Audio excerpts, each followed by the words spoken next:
Oui, il y a plein de choses qui se passent à Concordia, hein, parce qu'il y a bien des gens qui sont impliqués. Commençons à la base. Si on peut juste faire un survol de tout ce qui se passe ici à l'université, ça serait quoi? En 2002, deux étudiantes ont fondé le projet Concordia durable. Donc, un document de 400 pages a été publié en 2003 et qui vraiment regarde l'impact de l'université au point environnemental, au niveau social et au niveau économique. OK, et c'est quoi toutes les petites opérations qui sont en œuvre présentement? Il y a bien sûr R4 qu'on va parler aujourd'hui. Il y a Allego, le programme de transport durable. Donc, il y a la serre verte ici, qui a aussi plusieurs projets. On a le programme de l'évaluation de durabilité. Donc, il y a plusieurs initiatives à l'intérieur de Concordia durable et chacun se spécialise dans différentes sphères de l'environnement ou de côté social, développement durable. OK, alors, si on revient sur ce qui se passe, bon, comme par exemple la serre ici derrière nous, elle sert exactement à quoi? Quand le département de biologie a quitté il y a quelques années, la serre, évidemment, était contaminée. Il fallait la remettre en état, que ce soit sécuritaire de venir y travailler.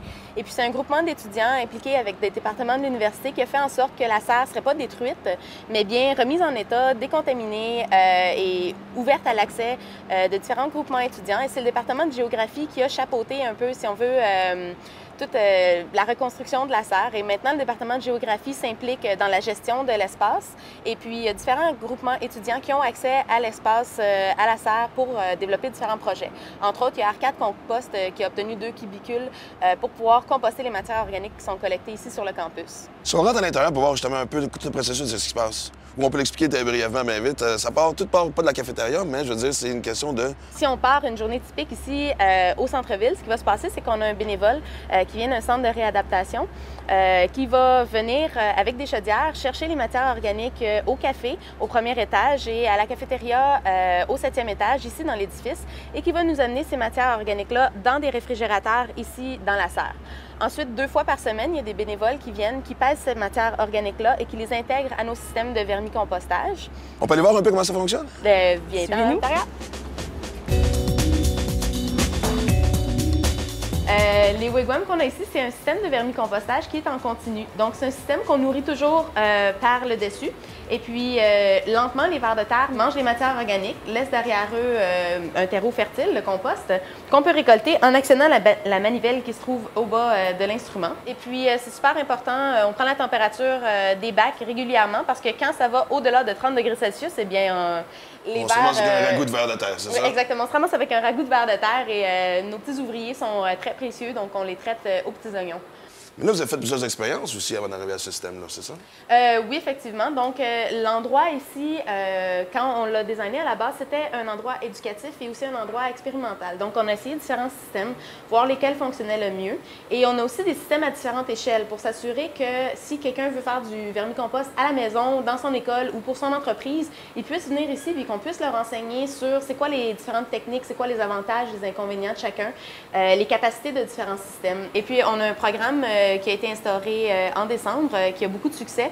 En fait, c'est un programme où est-ce que les gens peuvent acheter au prix coûtant des bacs comme ça qui sont montés par des bénévoles et aussi des verres pour aller habiter à l'intérieur. Moi, j'ai un compost comme ça dans mon bureau. Ça fait maintenant 2 ans. Puis les gens sont toujours épatés. Ça sent la terre, ça sent bon. J'imagine aussi que les gens doivent pas faire un saut, mais...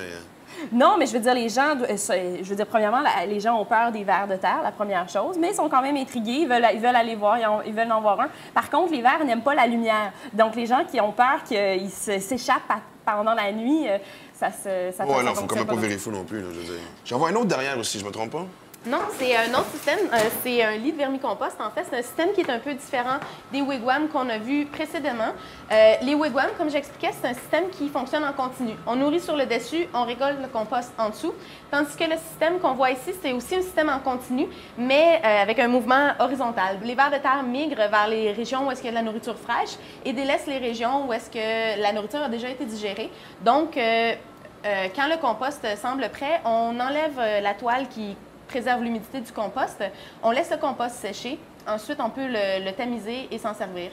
Donc, en dessous, ici, vous voyez la matière organique qui recouvre le vermicompost. On en voit un ici, un petit ver de terre. En fait, je dis qu'il est petit, mais c'est un adulte. Si vous remarquez, il y a une petite bosse ici sur son corps. Ça veut dire que c'est un adulte puis qui est prêt à faire des bébés. On dit que ces vers de terre-là mangent jusqu'à la moitié ou même leur poids complet en nourriture par jour. Ah ouais? Donc, c'est des vers de terre qui ont un énorme appétit. C'est ceux qui se reproduisent le plus vite.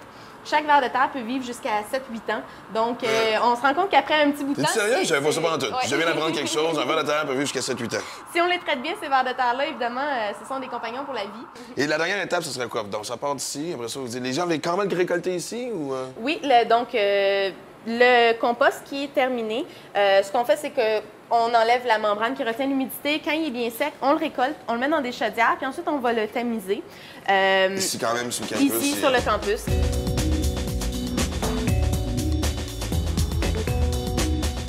Ça, ici, c'est notre système de maturation. C'est relativement simple. En fait, on a un tuyau comme celui-ci qui est pourvu de petits trous et qui nous permet de sortir de l'air avec un faible débit à l'intérieur du compost, simplement pour garder le compost aérobique, pour qu'il respire. Et là, jusqu'à présent, combien de... En fait, c'est quoi la quantité de compost que vous avez réussi à produire? Dans la première année, on a procédé à composter 1 tonne de matière organique. 1 tonne? 1 tonne. Et l'année dernière, on a fait 10 tonnes de matière organique. Sincèrement, c'est très intéressant tout ça, mais est-ce que vous avez réussi aussi à calculer l'impact direct que ça a eu le projet ici à l'école? On a une diminution calculée d'après un modèle d'à peu près 2 tonnes d'équivalent de CO2 par tonne de matière organique compostée sur le campus. Donc, l'année dernière, on a réussi à composter 10 tonnes sur le campus. Donc, on a réduit les émissions de Concordia d'à peu près 20 tonnes d'équivalent de CO2. Ensuite, on a composté justement 10 tonnes. Ça nous a fourni à peu près 3 tonnes de compost qui a été utilisé sur le campus. Donc, ça diminue l'utilisation d'engrais de synthèse parce qu'on a des engrais organiques à la place. Point de vue économique, je peux laisser Chantal vous dire les bénéfices de notre projet. Au niveau économique, Concordia paie environ 120 $ la tonne pour transporter puis enfouir ses déchets. Donc, chaque tonne qu'on dévie au recyclage ou au compostage, c'est des épargnes pour l'université. Et vous l'avez financé comment, ce projet-là, justement? Bien, Louise a mentionné nos partenaires financiers, donc Recycle Québec, le gouvernement du Canada, la Bourse Éco-Action. On a aussi les partenaires de l'université, donc les différents départements, services auxiliaires, départements de gestion immobilière. Tout le monde vraiment a participé au projet financièrement. Et même les étudiants participent directement financièrement au projet. En mars dernier, les étudiants ont voté en faveur d'une augmentation de 25 sous par crédit envers un fonds d'action du développement durable. Donc, ce fonds va être environ 185 000 $ par année pour les prochains 5 ans. Donc, en partie, ce 185 000 va aller à financer le projet, la phase 2 du projet R4 Compost.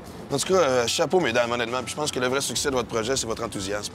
Et si les gens qui sont curieux, pas juste les étudiants, si les gens qui nous écoutent présentement veulent aller voir un peu plus ce qui se passe, avoir plus d'informations, il y a le site Internet. Oui, r4.concordia.ca. Très simple.